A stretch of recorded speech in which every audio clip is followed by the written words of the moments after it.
علم وہ ہے وہ کانٹینٹ جو انٹیگریٹ ہو گیا ہے پورے طور پر میرے شعور کے اندر، جو وحدت کا درجہ اختیار کر گیا ہے، علم وہ ہے. یعنی علم جو ہے وہ کوہیسو ہے، اس کے اندر ایک وننس پیدا ہو گئی ہے، وہ جو ہے وہ اس کے اندر ایک ہولنس اس نے اختیار کر لی ہے، وہ فریگمنٹڈ نہیں ہے. غالب کا ایک بہت خوبصورت شعر ہے، قطرے میں دجلہ نہ دکھائی دے اور جز میں کل، قطرے میں دجلہ نہ دکھائی دے اور جز میں کل، کھیل لڑکوں کا ہوا دیدائے بینا نہ ہوا. بہت ہی خوبصورت شعر ہے. علم ہمیں اس قابل بناتا ہے، جب علم وحدت بنتا ہے تو اس میں ایک جو اس کا ذرہ ہوتا ہے اس میں آپ کو پوری چیز نظر آنے لگتی ہے. یعنی دجلہ جو ہے وہ ایک دریا کا نام ہے، اور قطرہ جو ہے وہ یعنی قطرے میں آپ کو دریا دکھائی دے.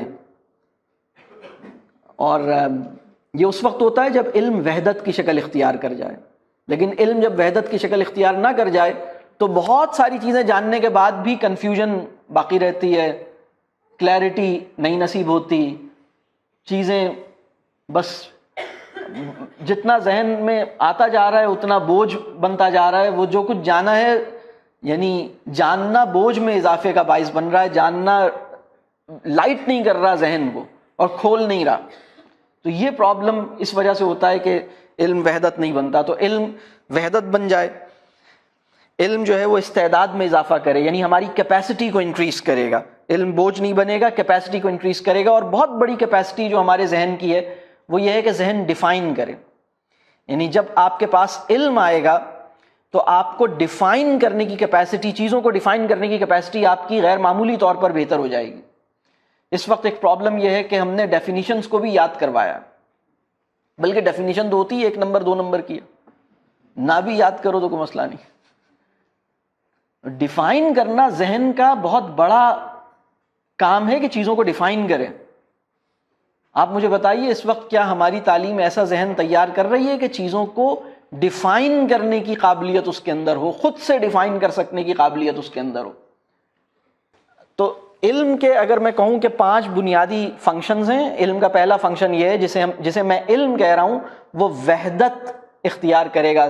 ہماری جو پوری تھاٹ پروسیس ہے وہ انٹیگریٹ ہو جائے گا. ہمارا جو تھاٹ پروسیس ہے اس کے اندر ایک کوہیسو، ایک انٹیگریٹی، ایک ہولنس ہماری علم کے اندر حاصل ہوگی. وہ منقسم نہیں ہوگا، وہ ڈیوائیڈڈ اور آئسولیٹڈ نہیں ہوگا، وہ ڈسکنیکٹڈ نہیں ہوگا. دوسری بات یہ کہ وہ ہماری کیپیسٹی، ہماری انٹلیکچول کیپیسٹی کو امپروو کرے گا، جس کے اندر ایک بہت بڑی انٹلیکچول کیپیسٹی ہے چیزوں کو ڈیفائن کر سکنا.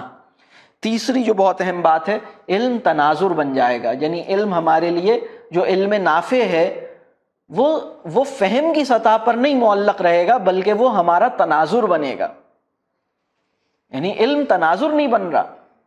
بہت سے لوگوں کا تو مسئلہ یہ ہے کہ کام کی بات ان کو سمجھ میں بھی نہیں آئی ہوئی. دیکھیں ہماری سوسائٹی میں ایک مسئلہ یہ ہے کہ بہت سے لوگوں کو کام کی بات ان کے واہمہ خیال میں بھی نہیں آئی ہوئی.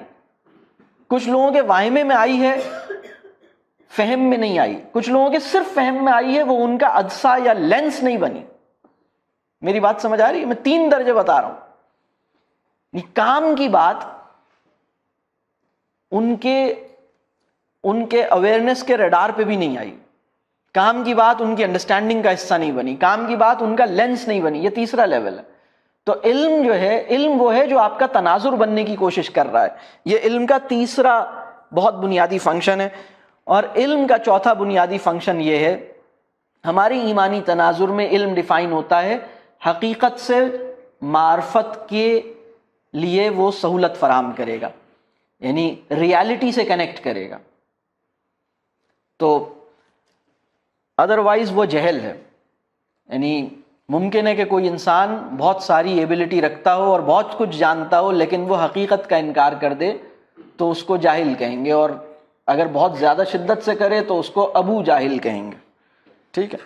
تو علم کا 5واں جو فنکشن ہے وہ یہ ہے کہ تعلق کا جوہر ہمارے اندر بیدار کرے گا. تو یہ 5 بنیادی فنکشنز ہیں جو علم کے فنکشنز ہیں.